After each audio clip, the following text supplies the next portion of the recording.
আসসালামু আলাইকুম। কাছে কিংবা দূরে, দেশ এবং প্রবাসে যে যেখান থেকে আজকের এই ভিডিওটি দেখতে পাচ্ছেন, আশা করছি সবাই অনেক ভালো আছেন। আলহামদুলিল্লাহ আমরাও ভালো আছি।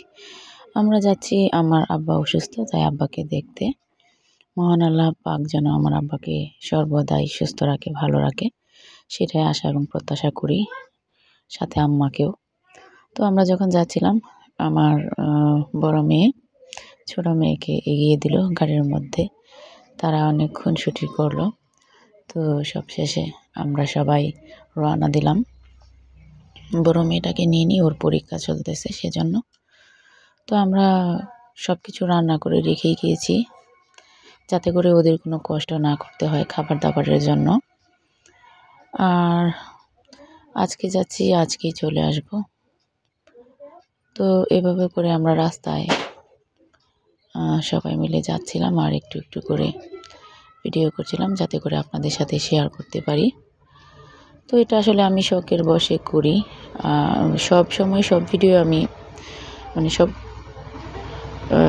কী বলবো, সব দৃশ্যগুলোই আমি ভিডিও করি না, সব কিছুই ভিডিও করি না জীবনে যে চলার পথে। যখন ইচ্ছে হয় কোনো কিছু যে স্মৃতি হিসেবে রাখবো বা রাখতে চাই, এরকম মনে হলে আর কি একটু ভিডিও করি।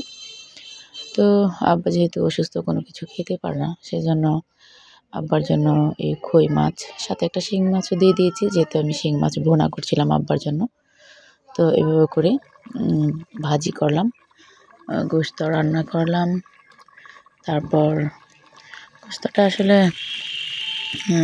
আম্মা বেশি পছন্দ করে না, চামড়া পছন্দ করে। তো সেজন্য এটা একটু ছিল, রান্না করেছিলাম, সেটাও আম্মার জন্য নিয়ে নিচ্ছি। আর এখানে হচ্ছে শিং মাছ ভুনা করে নিচ্ছি আব্বার জন্য। সব কিছুই ঘরের জন্য রান্না করা হয়েছে।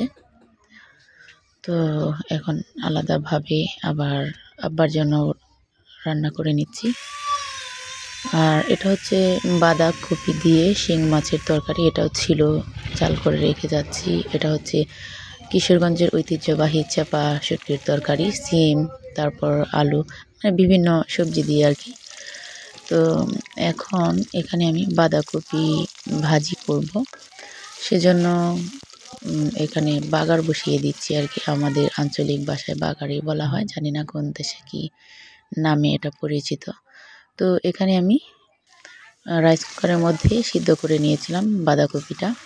তো এখন আমি বাগার দিয়ে দিলাম।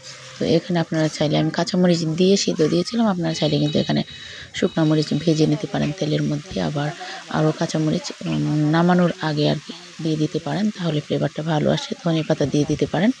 আমার কাছে ধনেপাতা ছিল, তবে তাড়াহুড়োর জন্য দিইনি, যেহেতু আমরা আজ যাব এবং আজই চলে আসবো, সেজন্য অনেক দ্রুত কাজগুলো শেষ করার চেষ্টা করছিলাম।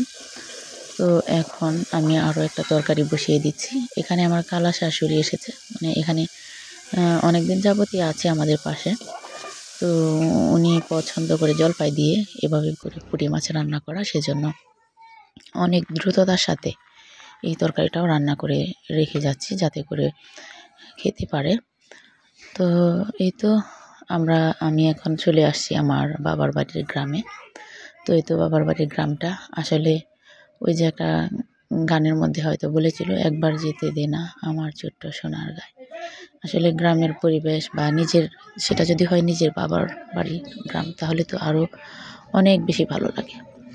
তো দেখতে দেখতে কিন্তু আমরা চলেই আসলাম আমার বাবার বাড়িতে। এখানে আমার বড় আপু আছে, সেটা ভেবে আমার আরও অনেক বেশি ভালো লাগছে, আনন্দ লাগছে যে বড় আপুর মেয়ে আমার মেয়েটাকে কোলে তুলে নিল।